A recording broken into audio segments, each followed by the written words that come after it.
एक बार फिर से आप सभी का प्रभात कोचिंग क्लास में स्वागत है। तो मेरा आज का टॉपिक है क्लास 9 चैप्टर नंबर 1 एक्सरसाइज 1.2। तो 1.2 पढ़ने से पहले इसका बेसिक कंसेप्ट जान लेते हैं पहले, क्योंकि बेसिक कंसेप्ट जानना बहुत जरूरी है।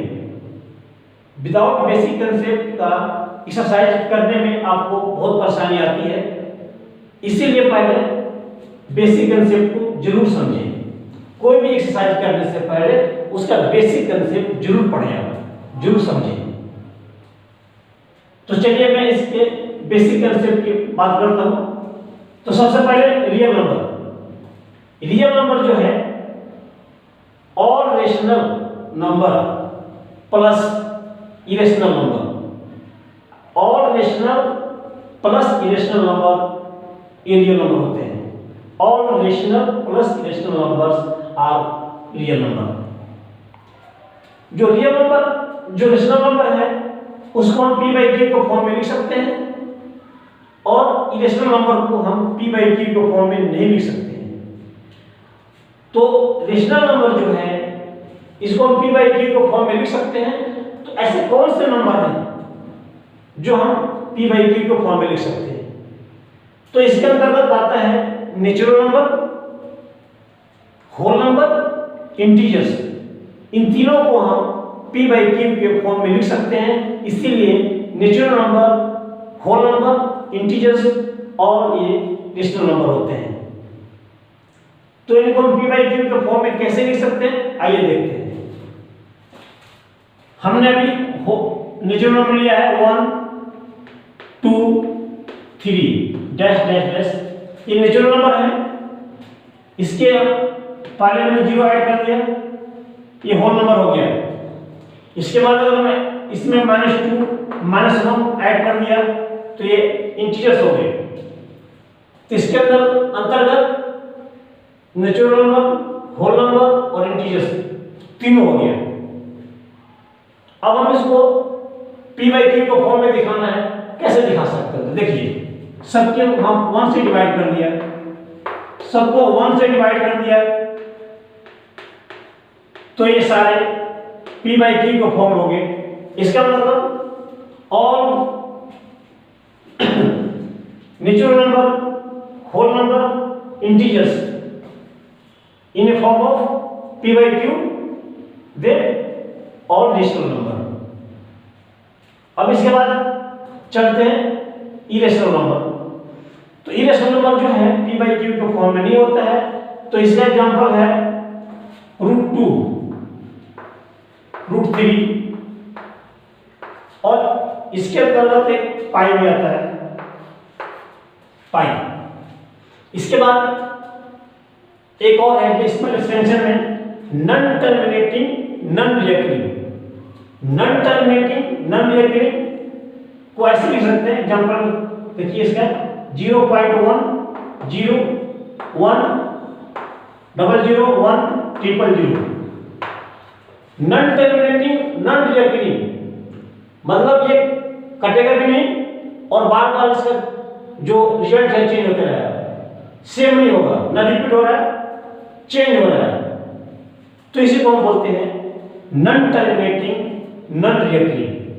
तो ये इरेशनल नंबर का एग्जांपल है। ये होते हैं इरेशनल नंबर होते हैं।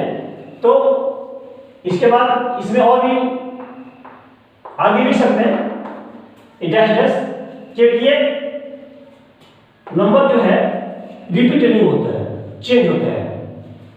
इसके बाद हम आगे अब चलते हैं चैप्टर जो एक्सरसाइज है 1.2 की तरफ। अब हम एक्सरसाइज 1.2 का जो सम है उसको करेंगे। सबसे पहले क्वेश्चन नंबर 1। तो क्वेश्चन नंबर 1 में है जो स्टेटमेंट दिया हुआ है ट्रू और फॉल्स बताना है। जो स्टेटमेंट है ट्रू है या फॉल्स है और उसका जस्टिफाई करना है। तो पहला लिखा हुआ है इसमें every irrational number is a real number. Every irrational number is a real number. तो रियल नंबर आपको बताया था मैं कि जो रियल नंबर होता रियल नंबर जो होते हैं क्या होते हैं? Rational number. Rational number plus irrational number.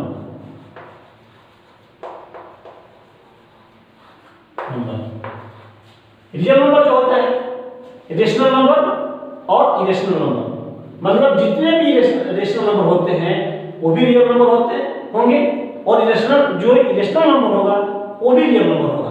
तो यहाँ पर जो क्वेश्चन लिखा है एवरी इरेशनल नंबर, तो एवरी रेशनल नंबर भी रियल नंबर होगा और रेशनल नंबर भी रियल नंबर होगा। तो इसका मतलब है कि स्टेटमेंट ट्रू है। यहाँ लिख सकते हैं ट्रू, दिस इज ट्रू, क्योंकि बिकॉज रियल नंबर जो होता है और रेशनल नंबर भी होता है, इरेशनल नंबर भी होता है, और इरेशनल नंबर ही रियल नंबर। यहाँ इसको दिखा सकते हैं, तो दिस इज ट्रू। इसके बाद नेक्स्ट है every point on the number line is of the form root M. जहां पर एम क्या है? नेचुरल नंबर है। इनका ये जो स्टेटमेंट है ये कह रहे हैं कि जितने भी पॉइंट है रूट एम के फॉर्म में वो सारे नंबर लाइन पर शो करते हैं। तो देखिए नंबर लाइन ऐसे होता है, नंबर लाइन के यहाँ 0 है, 1 2 3, इधर माइनस में 1 -2, यहाँ 1 हो गया, यहाँ 2 हो गया, 3 हो गया। इसके अनुसार रूट 5 के अनुसार जो भी नंबर लाइन पॉइंट होंगे सारे 0 से राइट साइड में होंगे, 1 √1 √2 √3, बट नेगेटिव वाले इसमें नहीं आ रहे, क्योंकि non negative number, because non negative number can be square root for any natural number. किसी भी नेचुरल नंबर के लिए रूट स्क्वायर रूट में माइनस में नंबर नहीं हो सकता है। माइनस में रूट के अंदर माइनस में नंबर नहीं हो सकता है, क्योंकि वो नंबर रियल नंबर नहीं होता है, वो होते हैं इमेजिनरी नंबर, जो आपको अभी पढ़ने नहीं है, ऊपर की क्लास में पढ़ने हैं। तो इसका मतलब ये स्टेटमेंट क्या हो गया? फॉल्स हो गया। फॉल्स, क्योंकि हम सारे नंबर शो नहीं कर पाएंगे, माइनस वाला नंबर इसको हम नहीं दिखा पाएंगे इस स्टेटमेंट के माध्यम से। यानी रूट जो एम है उसके द्वारा हम माइनस वाले जो नंबर है नंबर लाइन को शो नहीं हो रहा है, इसका मतलब ये स्टेटमेंट फॉल्स है। इसके बाद थर्ड में है every real number is a rational number. Every real number, जो रियल नंबर है एक सारे होने चाहिए irrational number. Every real number is a irrational number, wrong होगा, ये फॉल्स, बिकॉज रियल नंबर क्या होते हैं? रेशनल प्लस इरेशनल दोनों होते हैं, नॉट केवल इरेशनल, नॉट रेशनल, दोनों होते हैं, दोनों। यह आपको लिख दिया था पहले, जो रियल नंबर है रेशनल नंबर भी होगा, इरेशनल नंबर भी होगा। एग्जांपल के तौर पर देख सकते हैं, फॉर एग्जांपल जैसे 5 है, 5 क्या है? रियल नंबर है, rational number, real number, but not irrational number, irrational number नहीं है। तो आप कह सकते हैं कि जो स्टेटमेंट लिखा हुआ है ये थर्ड वाले ये फॉल्स है। इसके बाद हम नेक्स्ट क्वेश्चन 2 है, 2 की तरफ चलते हैं। Are the square root of all positive integers irrational? If not give an example for the square root of a number that is a rational number. ये कह रहा है कि जो भी स्क्वायर रूट के अंदर नंबर होते हैं सारे इरेशनल होते हैं। जो भी स्क्वायर रूट के अंदर नंबर्स होते हैं, जैसे मान लीजिए स्क्वायर के अंदर 2 है, स्क्वायर के अंदर रूट के अंदर 4 है, ये सारे इरेशनल नंबर हैं। ये कह रहे हैं कि ऑल द स्क्वायर रूट, देखिए स्क्वायर के अंदर 2 है तो हो गया इरेशनल नंबर,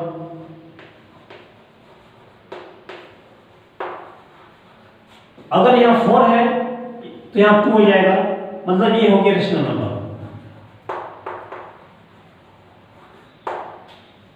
तो हम आंसर लिखेंगे इफ पॉजिटिव इंटीजर्स इरेशनल, यहाँ लिखेंगे नो, यहाँ लिखा जाएगा नो।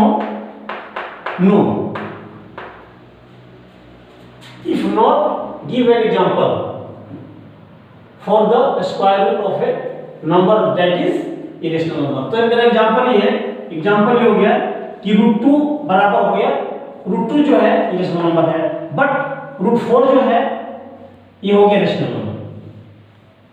जैसे हम √9 की बात करूंगा, ये भी हो जाता है रेशनल नंबर।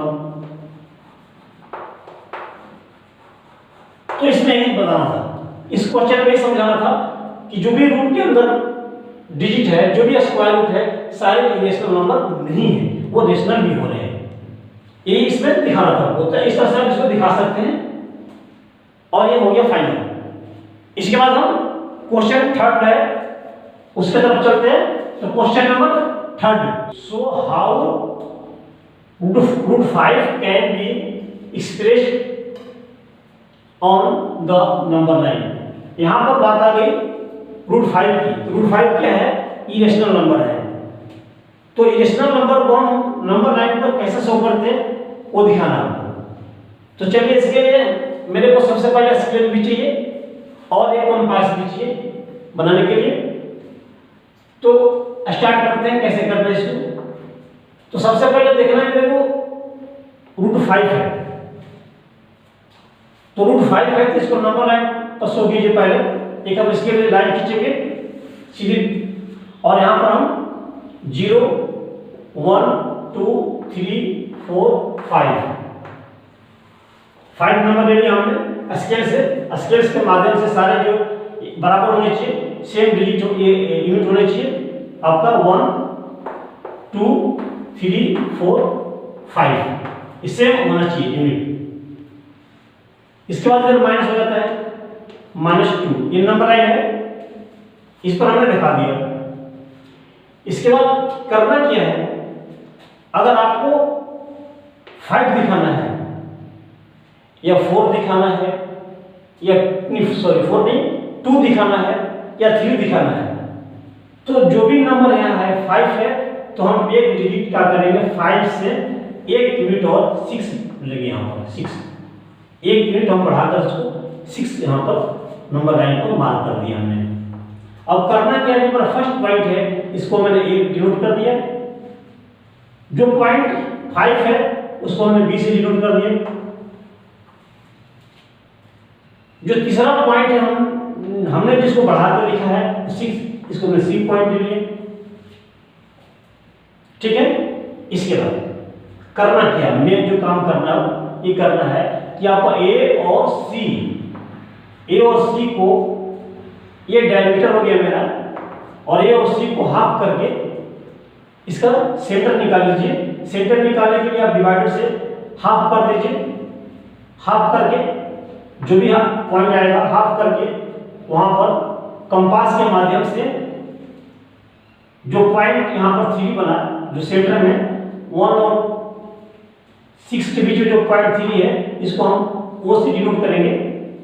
और OC जो है इसका हम रेडियस लेंगे, OC का रेडियस लेंगे। इसके बाद OC रेडियस लेते हुए हमने एक सेमी सर्कल बनाएंगे। सेमी सर्कल OC आर्क लेते हुए एक सेमी सर्कल बनाएंगे। इसके बाद जो नेक्स्ट स्टेप है, आर्क बनाने के बाद जो नेक्स्ट स्टेप है, जो पॉइंट B है, पॉइंट B को हम क्या करते हैं, एक परपेंडिकुलर लाइन खींचेंगे AC के ऊपर। AC के ऊपर एक हम परपेंडिकुलर लाइन खींचेंगे, ऐसे ड्रॉ करेंगे, जो पॉइंट D पे कट करता है आर्क को। जो आर्क बना है मेरा, उस आर्क को पॉइंट D पे कट करता है। ये पॉइंट D हो गया। तो जो मेरा लाइन BC है, BD, ये जो लाइन मेरा BD बना, यही है, इसकी लेंथ होती है √5।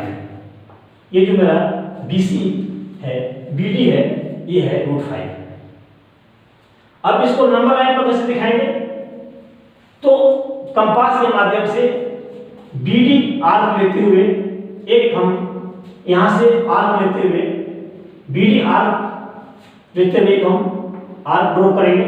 BD रेडियस लेते हुए एक आर्क ड्रॉ करेंगे, जो E पॉइंट पर कट करती है। तो जो मेरा E पॉइंट है, जो मेरा E पॉइंट होगा, ये होगा √5। इस तरह से आप दिखा सकते हैं इसको। जो मेरा बी लाइन होगा, जो बी का डिस्टेंस होगा ये √5 होता है। जो बी का डिस्टेंस होता है ये √5 का होता है। इसको आप इस तरह से दिखा सकते हैं कि जो पॉइंट ई है ये √5 है। इस तरह से आप दिखा सकते हैं। तो ये मेरा वीडियो कैसा लगा, आपको समझाने का तरीका कैसा रहा? अगर आपको समझ में आता है तो प्लीज इसको आप शेयर करें, लाइक करें और सब्सक्राइब करें।